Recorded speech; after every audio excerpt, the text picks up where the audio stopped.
the misty mountains cold, to dungeons deep and caverns old. The pines were roaring.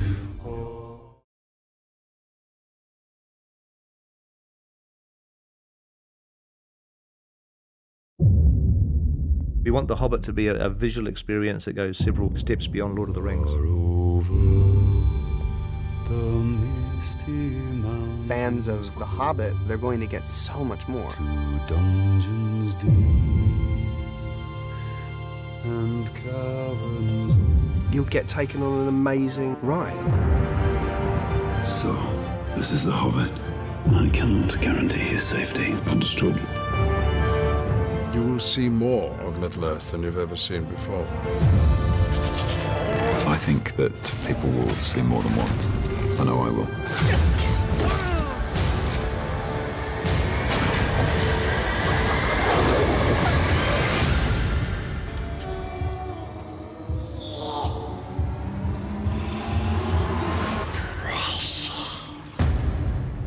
When we made The Lord of the Rings, I was absolutely sure that that was going to be a once-in-a-lifetime experience.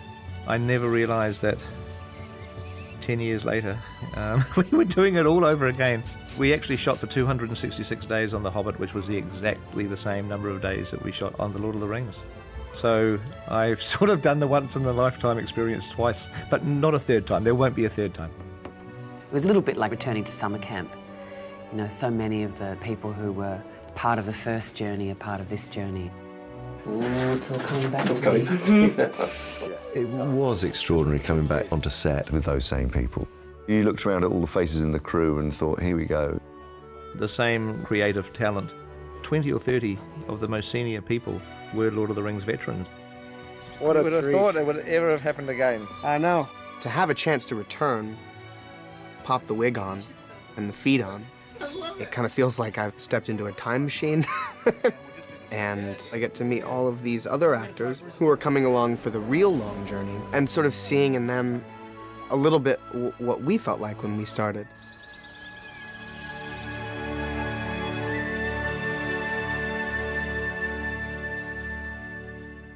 The Hobbit is actually Professor Tolkien's most beloved book, and it's your first introduction to Middle-earth for a lot of readers. The story of The Hobbit takes place 60 years before the events in The Lord of the Rings. Bilbo Baggins. I'm looking for someone to share in an adventure. We join Bilbo, as the book The Hobbit does, as a kind of home-loving, fairly solitary hobbit. They like their comfort, they like their food, and they treat strangers with suspicion. So the worst thing that could happen in Bilbo Baggins' life is to suddenly be dragged off into a dangerous adventure. Mr. Baggins, at your service. Fortune comes knocking on his door in the shape of 13 dwarves. Far over the misty mountains cold. Far to the east, over ranges and rivers, lies a single solitary peak. The dwarves' home is called Erebor, otherwise known as the Lonely Mountain. When you enter, you're in the middle of this vast subterranean palace carved out of solid rock. Gold and jewels were the resource on which they built their dwarf kingdom. There was this huge amount of gold which attracted the dragon Smaug. Dwarves try to defend Erebor, but there's nothing they can do. Erebor is literally ripped apart. Since then, the dwarves have been a wandering people, and many of us have been homeless. We will seize this chance to take back Erebor! The dwarves that turn up at Bag End are the only volunteers that have decided to back this quest. 13 people. You asked me to find the 14th member of this company, and I have chosen Mr. Baggins. Me? No. The one thing with hobbits is that they are very stealthy, and that's exactly the quality that Gandalf the Wizard is looking for. You'll have a tale or two to tell when you come back. Can you promise that I will come back? No. Which brings us to the question, why does he go then? And of course, why he goes is because he knows he will never ever have another opportunity like this. Wait! Whoa. Welcome, Master Baggins, to the company of Thorin Oakenshield. Thorin is a direct descendant of a line of kings that stretches almost back to the beginnings of the dwarvish race itself. He's gone from prince to pauper, and he's a battle-hardened warrior. He has a fierce sense of honor, but he's been hardened by life, so his outer shell is pretty impenetrable. The dwarves, they're an incredibly proud race. They have a fire in their blood. They would unnervingly take on any race. They're the kind of people you'd want on your side in a fight. We are very loyal, and we would do anything for our brothers. They're very passionate, and they laugh 1 minute, and then they fight the next minute, and then they like hug the next minute. So they're very, you know, they're up front with their emotions. One of the scary things about adapting The Hobbit is the fact there's 13 dwarves, and differentiating those characters was important. Ne ikrit fund. Like he said, never trust an elf. In the book, it's really only 3 or 4 of the dwarves that are kind of expanded in any real way. Gimli in the first film has a very distinctive look, but when you have 13 dwarves in scenes, if they all look the same, it's going to be very difficult for the watching audience. Everyone is very different in a very individual way. It's, yeah, I'm glad I didn't have to do anything. I just stick on the costume, thank God. I think it's probably a couple of thousand drawings were made. Millions of different ideas, running all over the place. If they were all standing on a mountainside, you had to know who they were, just from the shape. That's great. This is the best part of the whole job. It's supposed to be a light spritz. It is. Oh, no. Each dwarf has his own look and his own style and their own weapons. Shut your mouth! We managed to invent all kinds of interesting methods of warfare. Some fun, some lethal, or some fun, but all lethal. In the end, Pete fell in love with each and every one of those characters. And as much as there's a little bit of dwarf in Peter, I think there's a little bit of Peter in all those dwarfs. Here we go, rotate. The wonderful thing about Peter and his team is that they make it the book and something else.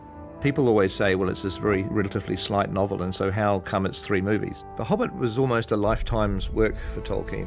We went into the appendices, which you find at the end of The Lord of the Rings, and you learn very specifically about events that occurred in The Hobbit. We're actually expanding The Hobbit, but using Tolkien's notes in the appendices very much as our blueprint. Gandalf, where are you going? Gandalf in The Hobbit, he's often away doing other business, and quite what that is not revealed in the novel. In the films, we get to see what Gandalf was up to when he wasn't on the journey.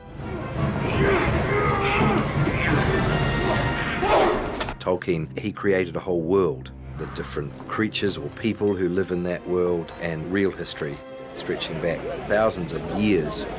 There's going to be some new characters that are part of Tolkien's story that people haven't thought about. The dark part has found a way back into the world. Excitement looms. Well, Radagast is a wizard. One of the 5. We know that he's an animal-loving, forest-dwelling wizard. Your mind instantly goes to a ragged hermit-type figure. But he loves the animals and the birds in the bushes. I'll draw them off! Go! Oh, dear, oh, dear. Radagast, he's all here in his heart. It's not perhaps quite all there.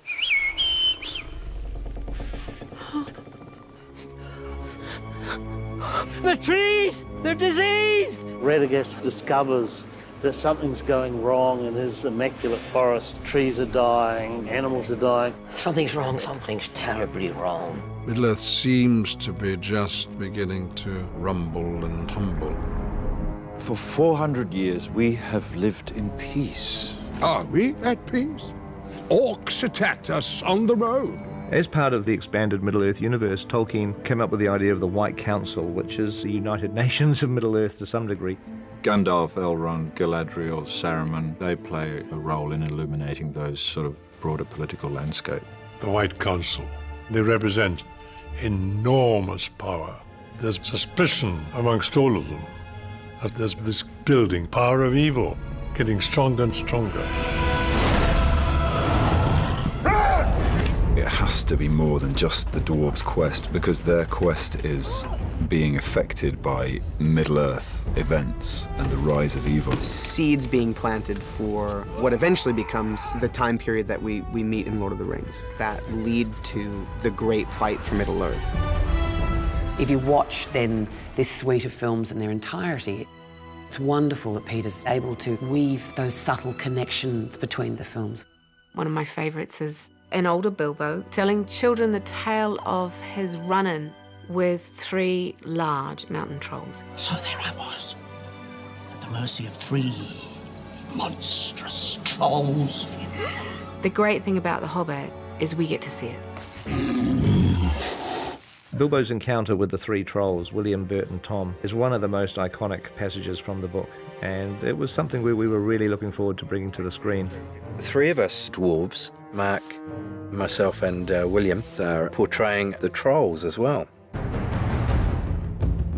There were 3-4 days there with Peter on the mocap studio, and we had a tremendous time there, just being in our grey suits. Are we having horse tonight or what? Shut your cake hole.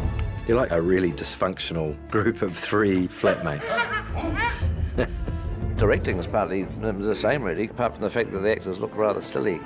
I mean, who would want to walk around all day with a camera pointed right at their nose?